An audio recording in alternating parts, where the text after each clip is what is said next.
All right, if you are coming for the geometry mathematics knowledge ASVAB test or just looking for formulas for geometry for fun, then this is the spot you want to be at. So take a screenshot, do what you got to do, or just save this video for later.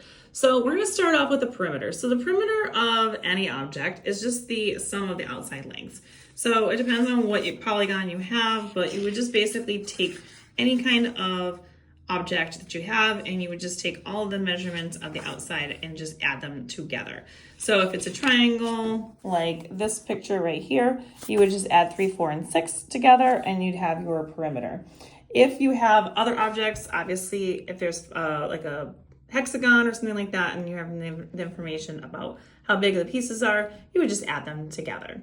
The only thing that is an exception is a circle, which I will get to in a little bit farther down the list here. So the next thing that you're really going to need to know for ASVAB is the areas. So the area measurements of all of these, the formulas are here. So we'll start off with a triangle, which is your base times your height divided by 2.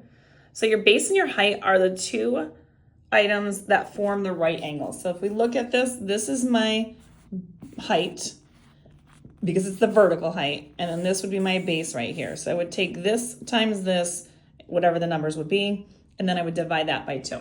So that is your area formula for triangle. Rectangle, hopefully we all know, it's length times the width. It's the same thing for a rectangle or a square as well, but I actually did a square separately. Parallelograms are they look like rectangles, but they have an angle to them. So they are not 90-degree angles. If you look at this, this is a picture of a parallelogram right here. So this is your base right down here on the bottom, and your height is right here. So it's the vertical height. So that one, the parallelogram's area is your base times the height. And then a rhombus and a square are very similar. A rhombus is kind of more of like a diamond-y type shape. So it's kind of slanted like a parallelogram, but it's a square as well. Like it has the four sides are equal.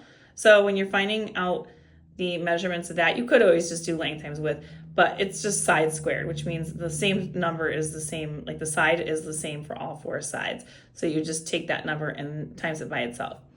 Trapezoids, you do the base 1 plus the base 2, and then you're gonna multiply that times your height, and then take that answer and divide it by 2. So again, if I look at this problem right here, typically base 1, base 2, but basically the top and the bottom are your bases. So those are your bases, and the height, again, it is a vertical height, so it needs to be from the highest point to the lowest point that you have. So that is your height. So again, trapezoids are base 1 and base 2, add it together, then multiplied by its height, and then divided by 2. And then a circle is pi r squared. These are never going to be 100% accurate, and you may be asked to do this in terms of pi, or you might be asked to round it to the nearest 10th or the 100th or whatever it may be. You can use the pi button for that. Now, going back to circles, because circles are a little bit different than everything else. Circumference is the outside perimeter of a circle, but the circle is circular, so it doesn't actually have an exact measurement. So you can either use pi times the diameter of that circle, or you can say 2 times pi times the radius, which is r. So either of those will give you the approximate area around the outside of it, which is called your perimeter, but we call it a circumference for circles. And then the only thing you need to know for volume is rectangular prism, which is length times width times height, and a cylinder, which is pi times radius squared times height. And again, in a cylinder, if it's a right cylinder, which is what you're going to be doing, that's what the equation is for. That answer is not going to be an exact answer, so you might have to do this in terms of pi or in terms of a rounded answer.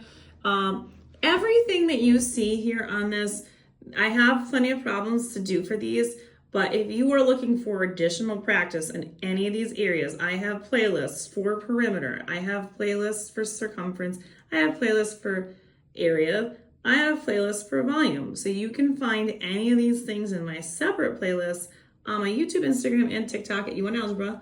And these are all going to be located in those various spots, but I will do some problems for these.